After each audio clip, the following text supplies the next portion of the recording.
Hey there! If you're looking for a fun and easy way to earn rewards, including cash and prizes, check out the link in the video description.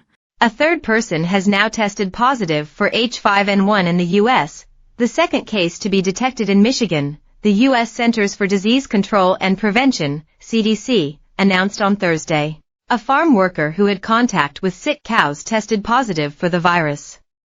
This new case does not seem to indicate human-to-human transmission of the highly pathogenic avian flu, as it was detected on a different farm from the previous Michigan case, officials said. Only 39 people in the U.S. have been tested for H5N1 over the course of the 2024 outbreak, according to the CDC.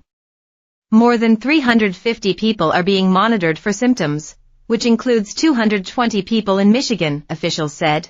H5N1 was also recently detected in the muscle of a dairy cow intended for beef consumption.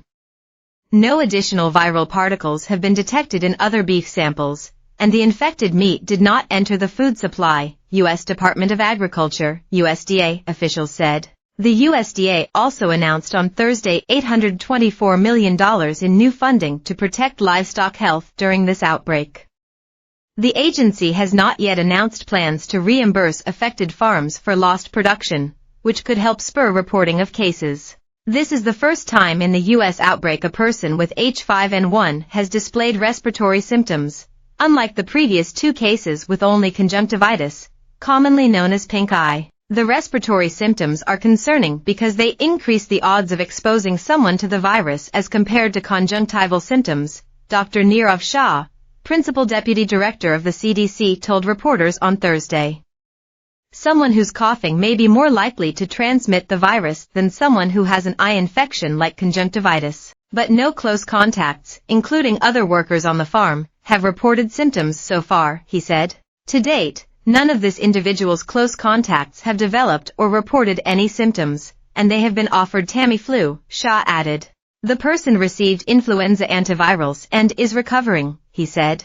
Officials have not seen anything in our genetic analysis thus far to suggest changes to the virus that might make it more easily transmitted among humans, Shah said. Shah noted that the second human case in Michigan was not unexpected, saying, "Indeed, the team in Michigan, to their credit, is actively identifying workers who might be ill, and doing so helps us ensure that those workers are offered appropriate treatment." While many farmers and farm workers around the country have been reluctant to get tested, Michigan has been an outlier.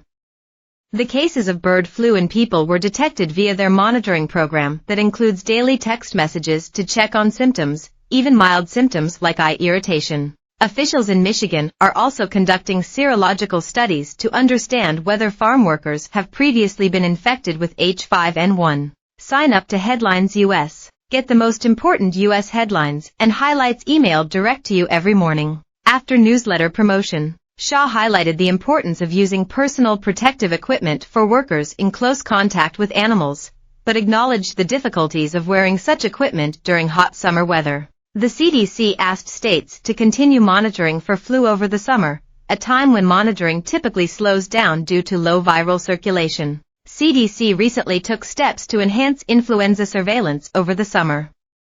Specifically, CDC is working with commercial laboratories to increase their admissions of influenza-positive test specimens to public health laboratories during this normally low summer season of influenza activity, Shah said.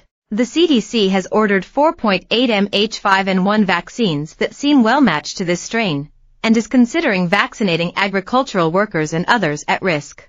At this time, the CDC does not recommend H5N1 vaccination for anyone, even farm workers. Right now, there is nobody for whom vaccination is recommended, said David Boucher, Director of Infectious Diseases Preparedness and Response at the Administration for Strategic Preparedness and Response. But that is obviously something we're always looking for.